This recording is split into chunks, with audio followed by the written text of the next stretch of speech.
Bienvenue sur la chaîne. Azami résumé. Résumé de l'anime d'aujourd'hui, Pharmacie du monde parallèle. L'histoire commence alors que nous voyons un professeur travailler dur lorsqu'il reçoit la visite d'un représentant d'une entreprise pharmaceutique. L'homme souligne à quel point le professeur semble se surmener, mais il est indéniable que ses recherches sont de classe mondiale et que de nombreux patients seront sauvés grâce à lui en développant de nouveaux médicaments. On nous montre ensuite ce qui anime un professeur lorsqu'il a un souvenir de sa jeune sœur. Il a dû regarder les médecins l'abandonner après avoir déterminé que sa maladie était incurable. Depuis lors, le professeur a consacré toute sa vie à inventer de nouveaux médicaments, s'autorisant à peine à dormir et comptant beaucoup sur les collations et les boissons énergisantes pour continuer. Après avoir terminé certains travaux, le professeur écrivait une note sur son poignet et s'accordait un repos de 46 minutes. Cela fait un moment qu'il n'a pas interagi avec un patient et rêve du jour où il pourrait devenir pharmacien de ville. Cependant, son assistant reviendrait le lendemain pour constater qu'il était décédé. Le professeur se réveillait alors pour trouver une fille à ses côtés qui lui expliquait qu'il avait été frappé par la foudre. Le professeur remarque instantanément que sa voix a changé et que son cœur commence à battre la chamade alors qu'il commence à réaliser ce qui s'est passé. La jeune fille révélerait alors que son nom est en fait Pharma de Médicis. Pharma ne se souvient pas trop, mais se rend compte qu'il a dû passer de sa vie antérieure à cause du surmenage de lui-même. La jeune fille se présente sous le nom de Charlotte et remarque d'étranges marques sur le corps de Pharma. Elle croit que c'est une marque sacrée, mais il explique que ce doit juste être une brûlure de la foudre. Charlotte est cependant convaincue que ce devait être Panactio, le dieu de la médecine, qui le protégeait. Elle s'inquiète de voir qu'il a oublié les connaissances de base du monde et accepte de l'aider à se souvenir. Pharma est un membre de la grande famille des Médicis qui est remplie de pharmaciens royaux. Son père Bruno est un homme d'une compétence exceptionnelle et est président de l'école impériale de pharmacie. La mère de Pharma s'appelle Béatrice et sa sœur est Blanche. Il a également un frère aîné nommé Paul, mais il étudie actuellement à l'étranger dans la plus prestigieuse école de médecine du monde. Charlotte explique ensuite les arts divins, qui sont des exploits que l'on croit être des œuvres des dieux.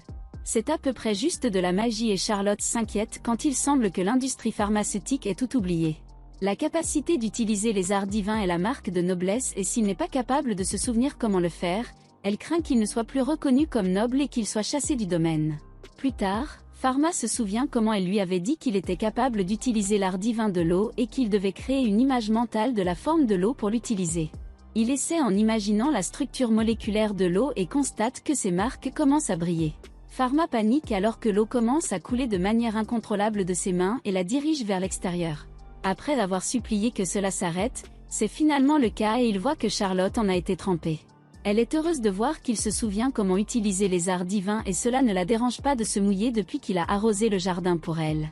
Pharma est surpris de voir à quel point c'était facile et décide d'essayer de faire d'autres choses. Il découvre qu'il est capable de produire des substances et des composés simples comme l'or et le chlorure de sodium, mais pas des mélanges. Sa main gauche a la capacité de créer des substances tandis que sa droite les élimine. Charlotte arrive pour fêter ça mais se rend compte qu'il a aussi dû oublier toutes ses connaissances médicinales. C'est d'autant plus préoccupant que son père lance souvent des quiz surprises sur la médecine pendant les repas. Charlotte l'amène à leur bibliothèque et lui explique qu'il a reçu une éducation spéciale en pharmacologie dès son enfance. Pharma est alors surpris de constater qu'il est capable de comprendre et de se souvenir de tous des enseignements. Il rejoint ensuite sa famille pour le dîner alors qu'ils expriment tous leur soulagement de voir qu'il s'est rétabli. Pharma ne peut s'empêcher d'être sympathique sachant que cette famille a perdu un vrai fils et décide qu'il doit continuer à vivre en tant que Pharma pour le bien de tous. Comme prévu, Bruno teste ses connaissances sur les médicaments utilisés pour l'aider à se rétablir et Pharma passe facilement. Son père est content et lui ordonne de reprendre ses cours le lendemain. Quand il le fait, Pharma rencontre sa tutrice Eleanor qui remarque que quelque chose ne va pas. Il n'est ni calme ni charmant comme il l'est habituellement, mais elle recule lorsque Pharma dit que sa mémoire est floue depuis qu'il a été frappé par la foudre. Cela étant, elle décide qu'ils vont revoir les bases des arts divins. Ceux qui ont l'aptitude pour les arts divins ont chacun une divinité gardienne. Pour lui et son père c'est Panactio mais pour elle c'est Hydrotia. Il y a 5 attributs des arts divins qui sont le feu, l'eau, l'air, la terre et la religieuse. Il y a aussi des attributs positifs et négatifs pour chacun. Pharma s'interroge sur l'attribut nain, mais on en sait peu à ce sujet et cela n'a pas été vu depuis 300 ans.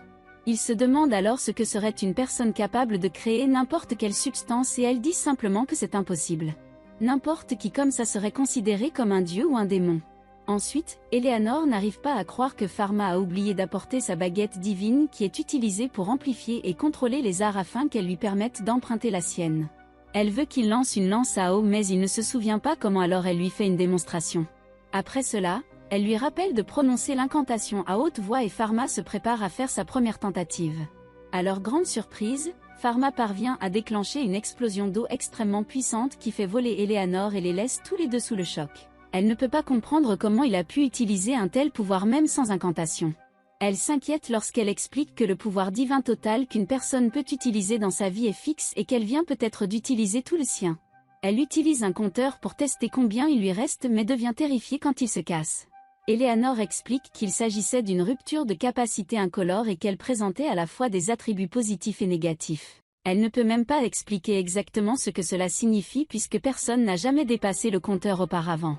Pharma essaie d'expliquer que les marques sur ses bras ne sont que des brûlures, mais elle se rend compte qu'elles sont en fait des marques saintes de Panactio. Elle explique qu'il ne pourra plus jamais saisir un autre maître et qu'il doit garder tout cela secret pour tout le monde.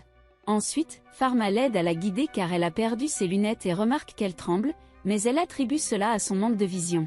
Il lui apprendrait ensuite une astuce pour l'aider à voir qu'il est capable de détecter qu'elle a une entorse au doigt. Pharma remarque que les problèmes médicaux brillent en bleu et lorsqu'il identifie la cause, la couleur devient blanche. Elle est une fois de plus surprise et explique que Panactio perçoit toutes les maladies et accorde des médicaments. Pharma semble posséder l'œil divin de Panactio et Eleanor est pétrifiée maintenant puisque ce pouvoir n'est pas humain. Ce qui est encore plus horrible, c'est qu'elle remarque qu'il n'a pas d'ombre. Cela l'envoie sur le fil alors qu'elle promet de ne le dire à personne et qu'elle court pour sa vie. Plus tard, le père de Pharma lui demande d'apporter des médicaments à Eleanor qui lui a dit qu'elle était malade et a décidé d'arrêter complètement le tutorat. Pharma fait semblant de ne pas savoir pourquoi et accepte de le faire. Il déterminerait alors que le médicament ne fera pas grand-chose contre la fièvre et en fabriquerait lui-même. En visitant sa maison, Eleanor commence à craindre qu'il soit là pour l'éliminer pour avoir connu son secret. Pharma explique qu'il livre des potions envoyées par son père mais elle pense qu'il pourrait essayer de l'empoisonner. Il a également apporté les médicaments qu'il a fabriqués et la pommade pour son doigt coincé, mais elle pense que ceux-ci pourraient aussi être empoisonnés. Pharma explique qu'il ne lui ferait jamais de mal et qu'il veut toujours qu'elle lui donne des cours particuliers. Elle déclare qu'il n'a pas besoin d'apprendre quoi que ce soit puisqu'il est clairement une incarnation de Panactio mais Pharma est à peu près certaine qu'il est toujours humain. Elle promet de garder tous ses secrets pour lui mais demande qu'il épargne sa misérable vie en retour. Pharma explique qu'il ne peut pas encore contrôler ses capacités et aimerait qu'elle continue à lui enseigner car il n'y a pas de littérature sur les arts divins. Cependant, il semble qu'elle ait déjà pris sa décision, alors il s'excuse de lui avoir fait peur et la remercie pour tout ce qu'elle a fait pour lui. Plus tard, elle débattrait de la prise du médicament qu'il lui avait donné. Le dieu Panactio était connu pour être gentil, alors elle décide de lui faire confiance. Ils se rencontrent peu de temps après et Eleanor explique qu'elle doit encore se protéger car entraîner quelqu'un comme lui pourrait être dangereux. Pharma est reconnaissante mais elle explique qu'elle n'avait pas le choix car elle se sentirait responsable s'il perdait le contrôle de ses immenses pouvoirs. En fait, c'est elle qui est reconnaissante puisque ses médicaments ont fonctionné encore mieux que ceux de son père. Les deux se dirigent ensuite vers une île inhabitée où Pharma pourrait apprendre plus d'art divin sans se soucier de la découverte de son secret. Le contrôle ne vient pas très facilement pour lui, mais les deux sont optimistes que cela viendra avec le temps. Plus tard, Pharma utiliserait son œil divin pour voir et déterminer les maladies du personnel entraînant un changement de couleur bleu à blanc.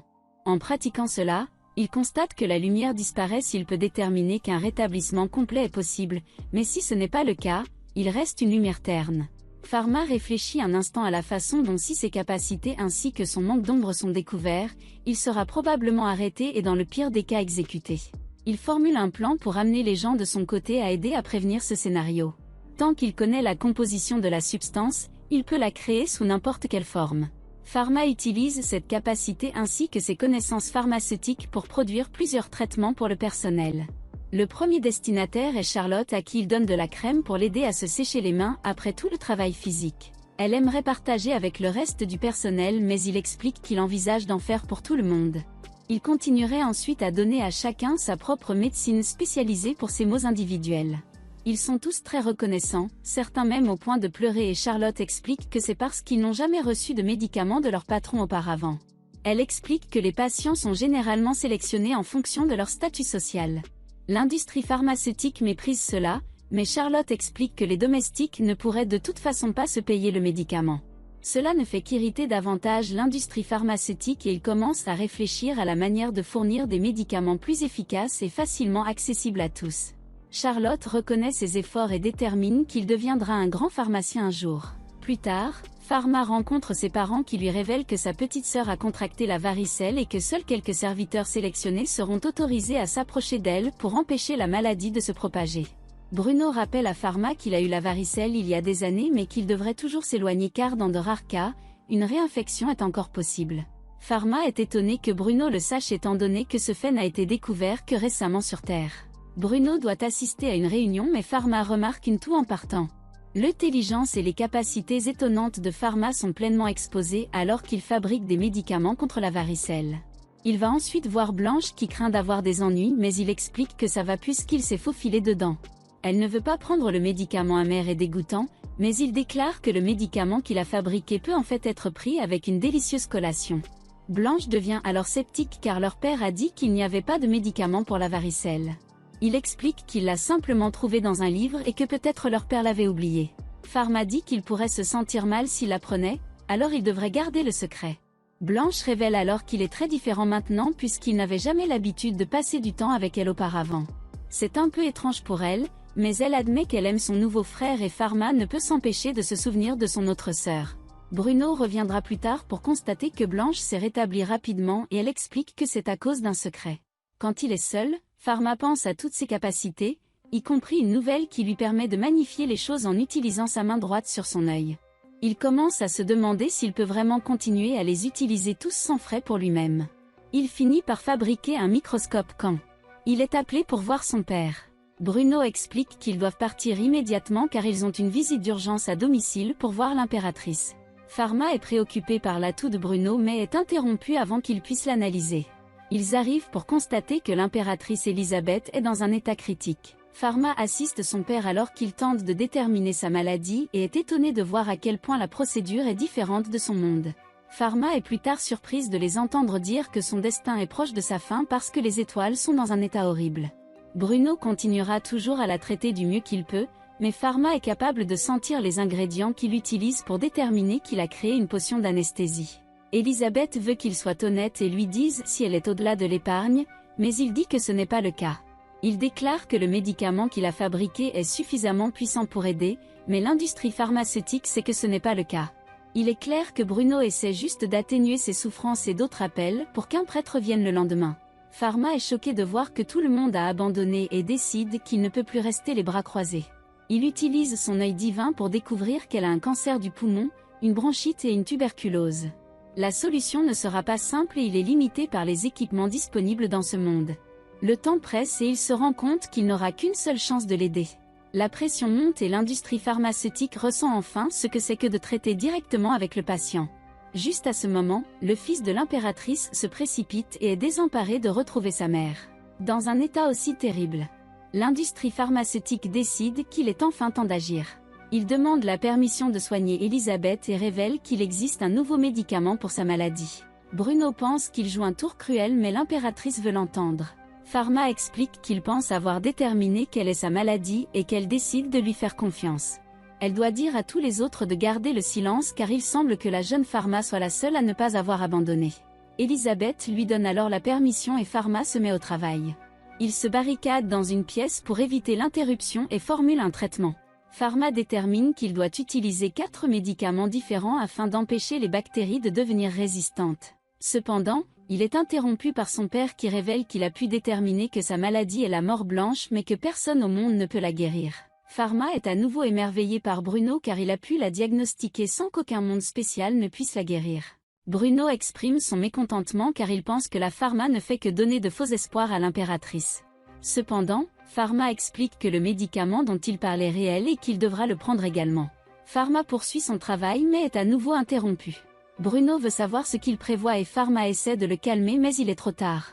Après un bref échange d'art divin, Bruno est choqué de voir comment Pharma n'a pas utilisé d'incantation et commence à se demander qui est vraiment ce garçon. Bruno trouve le journal de Pharma et il explique qu'il y a de nouveaux médicaments là-dedans dont il a rêvé le jour où il a été frappé par la foudre. Bruno remarque les marques saintes sur son bras et est étonné de voir que Panaxio a accordé à son fils une grande bénédiction.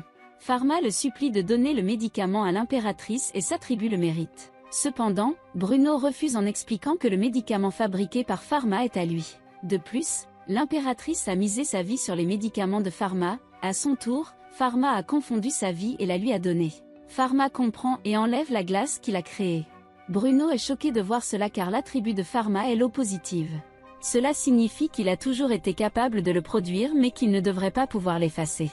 Il se demande une fois de plus s'il est vraiment son fils et Pharma répond simplement qu'il se considère comme tel. Pharma arrive alors pour administrer le traitement et le médecin-chef demande si Bruno doit arrêter son fils. Cependant, il révèle qu'il ne le fera pas puisque les compétences de Pharma ont peut-être déjà dépassé les leurs. Avant que Pharma ne commence, il lui fait regarder à travers son microscope pour voir ce qu'elle pense être des créatures étranges. Comme tout le monde le regarde, Pharma explique qu'il s'agit d'organismes extrêmement petits qui provoquent une mort blanche appelée bactéries. Ils peuvent causer plusieurs maladies dont celle affectant son corps. Cependant, si le médicament qu'il lui donne est pris correctement pendant 6 mois, on peut s'attendre à un rétablissement complet. Cette information change tout ce qu'ils savent sur la maladie. Elle accepte son traitement et Pharma mise officiellement sa vie dessus en le buvant lui-même.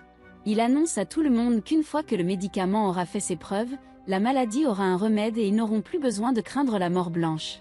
Sur le chemin du retour, Bruno pense à la façon dont il s'est tellement concentré sur ses patients et a négligé son propre fils. Cependant, malgré cela, il peut dire que le garçon avant lui n'est pas l'entreprise pharmaceutique qu'il connaissait.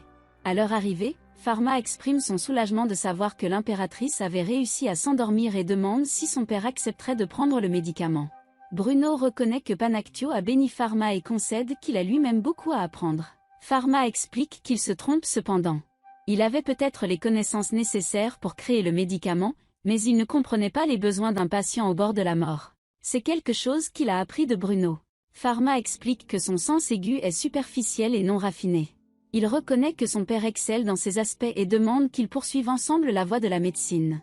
Son père accepte et remercie son fils alors qu'ils sont accueillis par le reste de leur famille. Merci d'avoir regardé la première partie de cette série. Les futures pièces seront dans un commentaire épinglé lorsqu'elles seront disponibles.